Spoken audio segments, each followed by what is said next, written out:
Hello और नमस्ते मित्रों। आज हम देखेंगे आज का इंडियन एक्सप्रेस से पहला इंपॉर्टेंट न्यूज।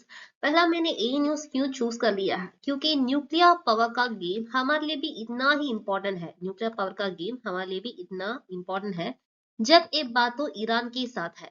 क्यों? क्योंकि अभी हमारा टेंशन यूएस के साथ कुछ टेंशन है, ये तो ईज हो रहा है। ओके, ईरान यूएस का रिलेशनशिप गड़बड़ है।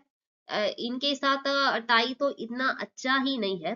सो ये सब तो हम मिलकर, और इंडिया का भी न्यूक्लियर एम्बिशंस है।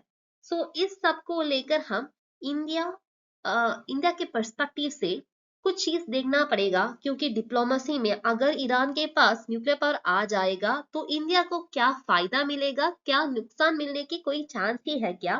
और अगर ईरान को न्यूक्लियर पावर मिलते हैं तो इस पर किस किस का नुकसान की चांसेस है, और टोटली ग्लोबल ऑर्डर में क्या बदलाव आने की चांस भी है। ये सब हमने देखना है। और पहला, तुम्हें पता होना कि एक कौन है एक ई3 पावर। जैसे हम G8 बोलते हैं, G7 कंट्रीज बोलते हैं, वैसे ही ई3 कौन है। ओके, न्यूक्लियर पावर गेम में ई3 के क्या इंपॉर्टेंस है, और ई3 या ईरान के साथ का रिलेशनशिप कैसा है, ये भी जानना बहुत जरूरी है। और ईरान के न्यूक्लियर पावर प्रोग्राम ही क्या है, उसे भी हमें देखना पड़ेगा। ईरान ई3 hold talks over N programme. N programme का मतलब ये है कि न्यूक्लियर प्रोग्राम। सो ई3 का मतलब है कि Britain, France and Germany. Okay, इसे कहते हैं ई3। ई3 ने ई3 ने ईरान के अगेंस्ट एक सैंक्शन कर दिया है यूएन पर। ओके, यूएन पर एक रेसोल्यूशन है।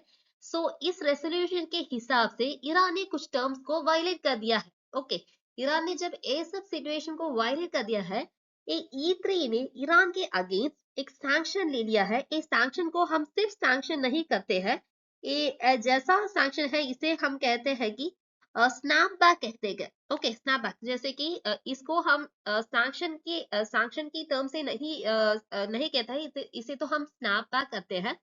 और ईरान और यूरोपियन नेशन के बीच में न्यूक्लियर पावर का टॉक और है। ई3 ने कह दिया है कि ईरान, अगर तुम्हें न्यूक्लियर पावर की चलना है तो तुम तो जो भी सिचुएशन है, जो भी टर्म्स एंड कंडीशन है, इस पर चलना होगा। हम तो यूएन के कुछ लोग आते हैं, तुम्हारे न्यूक्लियर जो भी रिसर्व है ना उसे एस्टिमेट करेंगे। पर ईरान को ये सब नहीं पसंद है, उसके पास कितना है वो कोई भी जानने की जरूरत नहीं है। ये है ईरान का स्टैंड। पर ये ई3 पावर नहीं मानते हैं। ठीक है,